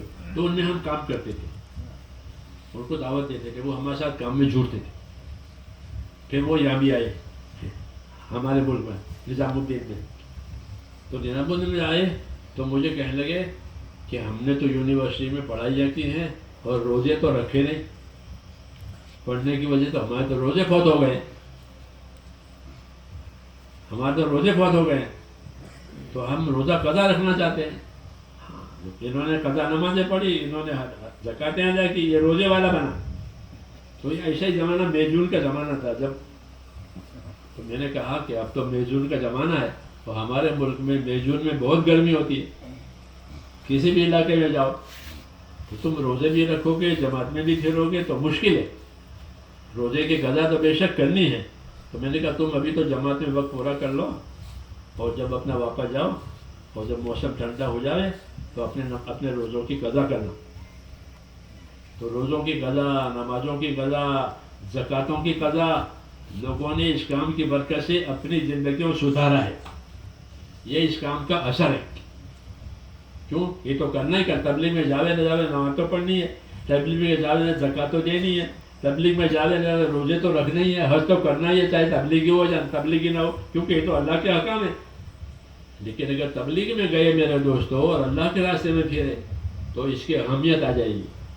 ہاں کہ اس کو یہ بڑے کام ہے، اس کی فضیلت حاصل کرنی ہے. کیا حاصل کرنی ہے؟ کہ اس کی فضیلت حاصل کرنی ہے. عمل بھی کرنا ہے اور عمل کی فضیلت حاصل کرنی ہے. جیسے کوئی آدمی کاروبار کرے اور زیادہ نفع میں بیچے اپنے کام کو، اپنی چیز کو. ایسے یہ ہے کہ اپنے عمل کو زیادہ ثواب لو. کہ زیادہ ثواب کس سے ملے گا؟ کہ سنت پر عمل کرنے سے. مثلا نماز باجماعت پڑھو تو ایک نماز 27 درجہ زیادہ ہو جائے گی. ایک نماز جماعت سے پڑھنے سے 27 درجہ بڑھ گئی. 27 مرتبہ نماز نہیں پڑھ سکتا آدمی، لیکن ایک مرتبہ باجماعت نماز پڑھے تو 27 مرتبہ نماز پڑھنے کا ثواب ملے گا. پھر پہلی سب کا ثواب الگ ملے گا. دانی طلب پڑھا ہے تو اس کا ثواب الگ ملے گا. تکبیر اولیٰ کے ساتھ پڑھیے تو اس کا ثواب الگ ملے گا. جی ہاں، اتنی فضیلتیں ہیں، اتنا ثواب ہے. ان ثواب کو بھی جاننا ضروری ہے. اس لیے فضائل سنائے جاتے ہیں کہ فجر کی 2 رکعت نماز سنت دنیا ما فیہا سے بہتر ہے. حضرت ابو ہریرہ سے کوئی پوچھے کہ ابو ہریرہ فجر کی سنت، تو ابو ہریرہ یہ جواب دیں گے جو میں کہہ رہا ہوں کہ فجر کی 2 رکعت نماز سنت دنیا ما فیہا سے بہتر ہے. اور ظہر کی 4 سنت کہ وہ تہجد کے برابر ہے. ظہر میں 4 سنت پڑھتے ہیں تو وہ کیسی ہے کہ جیسے آدھی رات کو اٹھ کر کے تہجد پڑھو، ایسی فجر ظہر کی 4 رکعت سنت. یہ اس کی فضیلتیں ہیں کہ ظہر کی 4 رکعت نماز سنت تہجد کے برابر ہے. عصر کی 4 رکعت نماز سنت، عصر کی 4 رکعت نماز سنت اس کا کیا ہے نہیں معلوم ہے. ہاں جب معلوم نہیں تو کیا کمائیں گے؟ اس لیے کہتے ہیں فضائل سنو. رسول صلی اللہ علیہ وسلم نے فضائل بتائے. عصر کی 4 رکعت نماز سنت، رسول صلی اللہ علیہ وسلم نے دعا دی ہے. کیا دیا ہے؟ دعا دی ہے. کس کو؟ کہ جو عصر سے پہلے 4 رکعت نماز سنت پڑھے. حدیث میں رحم اللہ عمران صلی قبل العصر 4. اللہ اس بندے پر رحم کر کہ جو عصر سے پہلے 4 رکعت سنت پڑھے. تو نبی کی دعا لینی ہو تو عصر سے پہلے 4 رکعت سنت پڑھو. ٹھیک ہے نا؟ ہمارے لیے دعا کرو. ہمارے بزرگوں سے، نیک بندوں سے ایک دوسرے کہتے ہیں ہم کہ ہمارے لیے دعا کرو. ہم تو نبی خود دعا کرنے کے لیے تیار ہے. کس کے لیے؟ کس کے لیے؟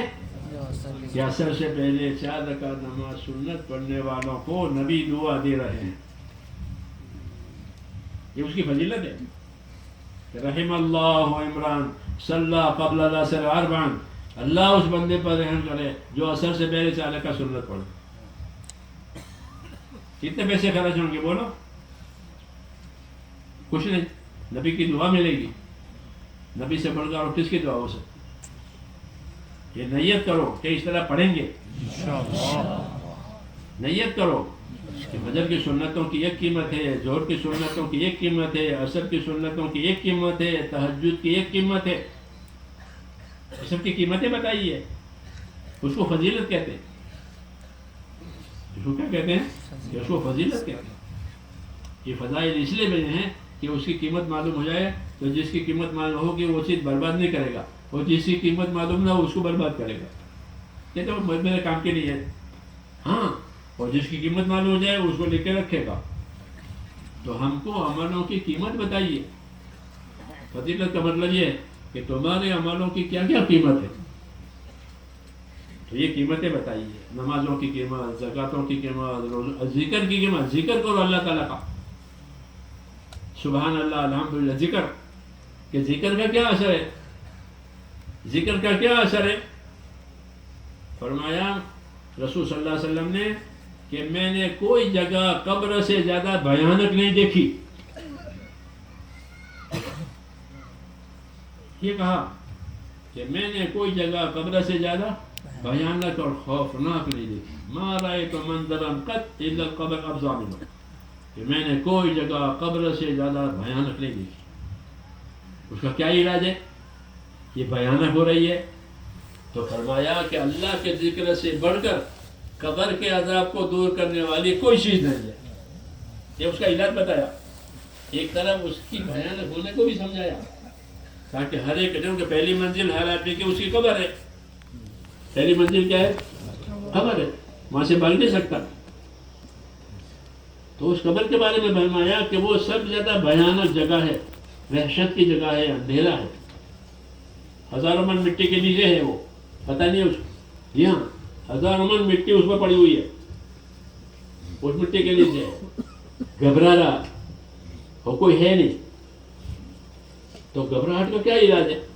آپ نے فرمایا کہ ایک علاج اس کا اللہ کا ذکر ہے، کہ اللہ کے ذکر سے بڑھ کر قبر کے عذاب سے بچانے والی کوئی چیز نہیں۔ اس لیے میرے دوستو ہماری دعوت ہے کہ صبح شام اللہ کا ذکر کرو۔ کیا کرو؟ تیسرا کلمہ سبحان اللہ والحمدللہ ولا الہ الا اللہ، درود شریف، استغفار، قرآن پاک کی تلاوت، یہ اللہ کا ذکر کہلاتا ہے۔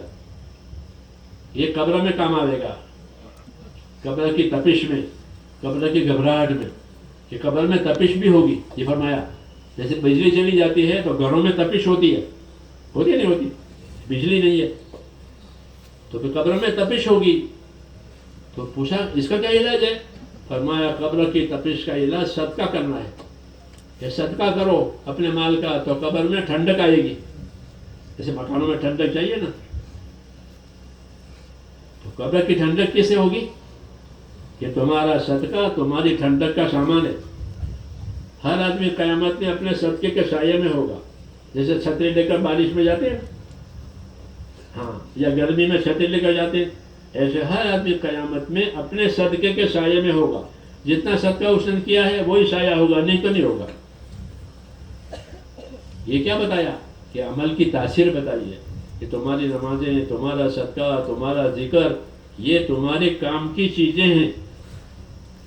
ہاں، آج اس کا نفع نہیں معلوم ہے، لیکن کل اس کی ضرورت پڑے گی، اور دنیا میں بھی اس کی برکتیں آتی ہے، کہ ذکر کی وجہ سے سکون ملتا ہے، نماز کی وجہ سے روزی میں برکت آتی ہے، نماز کی وجہ سے دعا قبول ہوتی ہے۔ جی ہاں، زکوٰۃ کی وجہ سے بلا اور بیماریاں دور ہوتی ہے، صدقے سے بلا بیماری ہوتی ہے۔ لوگ صدقہ نہیں کرتے آج کل، اور بیماریوں میں ان کے پیسے جاتے ہیں۔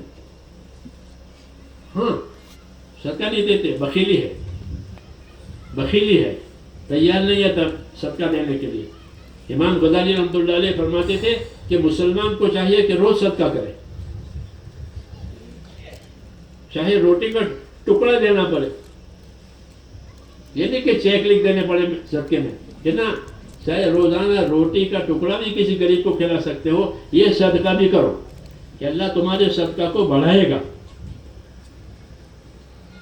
تمہارے صدقے کو بڑھائے گا۔ یہ نہیں کہ بڑی رقم صدقہ کرو روز، کہ روز بڑی رقم نہیں ہو سکتی، مشکل ہے، تو کہ بڑی روٹی کا ٹکڑا دے سکتے ہو کہ وہ دو، کہ اللہ تمہارے صدقات کو بڑھائے گا۔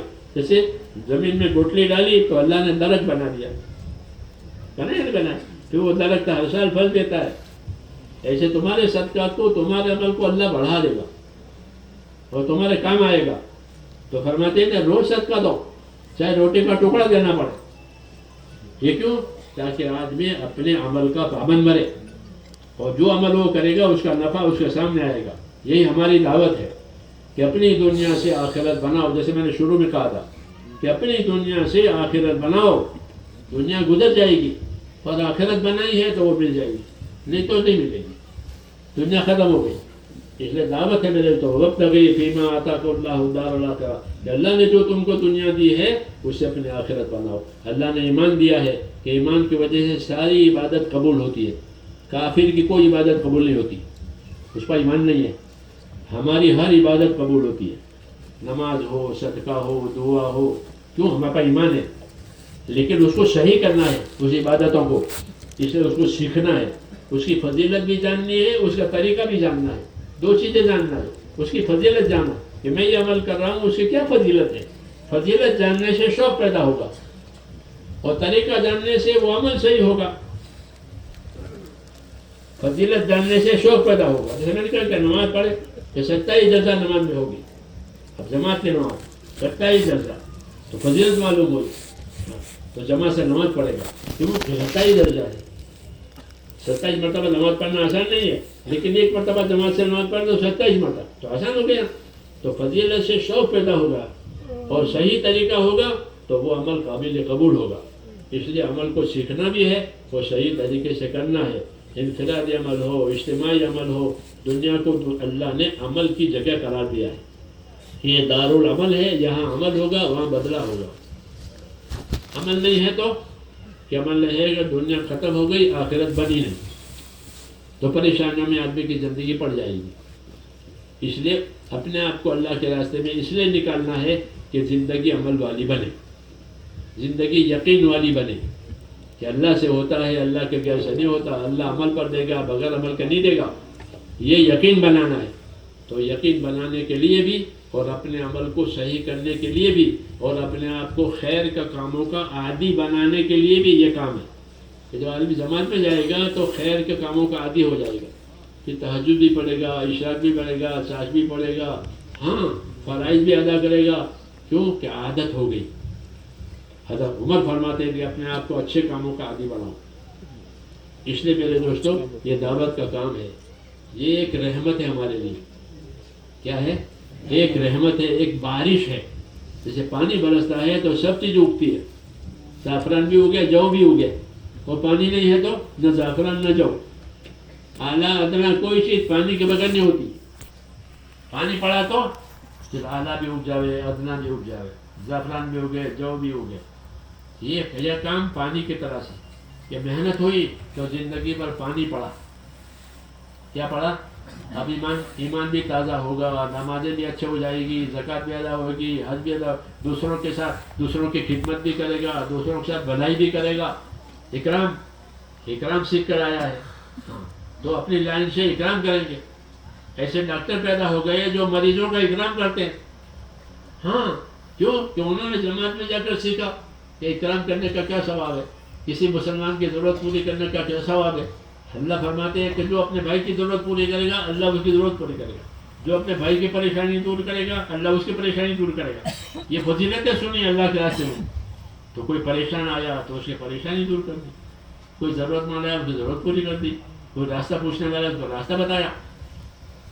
ہاں کیوں کہ ہم کو یہ انعام ملا ہے کہ جو اپنے بھائی کی پریشانی دور کرے گا اللہ اس کی پریشانی دور کرے گا, جو اپنے بھائی کی مدد کرے گا اللہ اس کی مدد کرے گا, جو اپنے بھائی کی مدد نہیں کرے گا اللہ بھی اس کی مدد نہیں کرے گا. ہاں ایک بھائی ہے اس کو ضرورت ہے, اس کی ضرورت نہیں پوری کی کہ اللہ بھی اس کا وقت آئے گا تو اللہ اس کی ضرورت نہیں پوری کرے گا. ہاں ڈرایا ہے. اس لیے میرے دوستوں یہ چیزیں اپنے اندر پیدا کرنی ہے. ایمان, اعمال, اخلاق, یہ تین چیزیں ہیں. ایمان, اعمال, اخلاق. ہمارے یہاں نماز, روزہ, زکوٰۃ, صدقہ, ذکر یہ عمل کہلاتے ہیں. اور ایک اخلاق کہ میری وجہ سے کسی کا کام ہو جائے, میری وجہ سے کسی کی تکلیف دور ہو جائے, میری وجہ سے کسی کو راحت مل جائے, اس کو اخلاق کہتے ہیں. یہ اللہ کو بہت پسند ہے. پوری زمین پر دو کام اللہ کو پسند ہے. ایک زمین پر اللہ کی عبادت. زمین پر اللہ کہتے ہیں میں نے بہت لمبی چوڑی زمین بنائی ہے, اس کو میری عبادت کرو. ان ارضی واسعۃ فایایا فاعبدون, میری زمین بہت کشادہ ہے, اس پر میری عبادت کرو. تو ایک تو زمین پر اللہ کو عبادت پسند ہے. دوسری کیا بات پسند ہے کہ دوسری بات زمین پر اللہ کو یہ پسند ہے کہ ایک دوسرے کی خدمت کرے, ایک دوسرے کی ضرورت پوری کرے, ایک دوسرے کی پریشانی ختم کرے. ارحموا من فی الارض یرحمکم من فی السماء, تم زمین والوں پر رحم کرو آسمان والا تم پر رحم کرے گا. یہ دوسرا کام کہ زمین والوں پر رحم کرو تو آسمان والا تمہارے پر رحم کرے.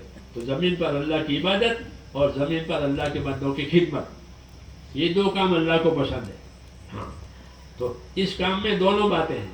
تبلیغ میں کہ تبلیغ کی وجہ سے اللہ کی عبادت بھی ہوگی, فرائض بھی ادا کرے گا, نوافل بھی ادا کرے گا, حج بھی کرے گا, سب کرے گا. اور دوسرا کہ اگر وہ تبلیغ والا بنا ہے اور تبلیغ اس کے اندر اتری ہے تو وہ اللہ کے بندوں کی خدمت کرے گا, ان کی ضرورتیں پوری کرے گا, ان کی پریشانی دور کرے گا. کیوں؟ تاکہ اللہ اس کی پریشانی دور کرے. کہ جب میں بندوں کی پریشانی دور کروں گا اللہ میری پریشانی دور کرے گا, میں بندوں کی مدد کروں گا اللہ میری مدد کرے گا. یہ اس کا اخلاص ہے. اس لیے میرے دوستو یہ چیزیں پیدا کرنے کے لیے یہ کام ہے, یہ اصلی کام ہے ہمارا. ایمان آوے, عبادت آوے, اخلاق آوے, اخلاص آوے, یہ اصلی ہے. اس سے آخرت بنے گی, دنیا کی برکتیں آئے گی, دونوں آئے گی. کہ دنیا میں برکتیں آئے گی, آخرت میں قبولیت آئے گی اور نجات ہو جائے گی. اس کے لیے کہتے ہیں کہ اس کام کے لیے اپنے آپ کو تیار کرو. 4 مہینے ایسے لگاویں کہ زندگی پلٹ جائے. 4 مہینے کی ایک مدت ہوتی ہے کہ صحیح لگے. کہ صحیح لگنے کا مطلب ہے کہ دنیا سے آخرت کا دھیان پیدا ہو جائے. کیا پیدا ہو جائے؟ آخرت کی فکر پیدا ہو جائے، آخرت کا دھیان پیدا ہو جائے. صحابہ یہ کہتے تھے کہ آپ کو کیا ملا؟ کہ ہم کو آخرت کی فکر ملی. آخرت کی کہ مجھے اپنے آخرت بنانی ہے، کیونکہ آخرت میں ہمیشہ رہنا ہے. اگر وہ صحیح رہی تو صحیح رہے گی، وہ بگڑی تو بگڑ جائے گی.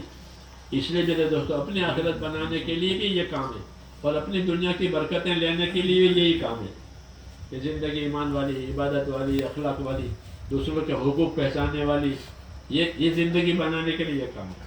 اس کے لیے یہ بات عرض کی جاتی ہے کہ ایک مرتبہ جم کر کے 4 مہینے لگاؤ، ایسے لگاؤ کہ پندر اتر جائے. پھر ہر سال وقت دیتے رہو، ہر مہینے دیتے رہو، ہر ہفتے دیتے رہو. ایک ترتیب ہے جو آپ کو معلوم ہے.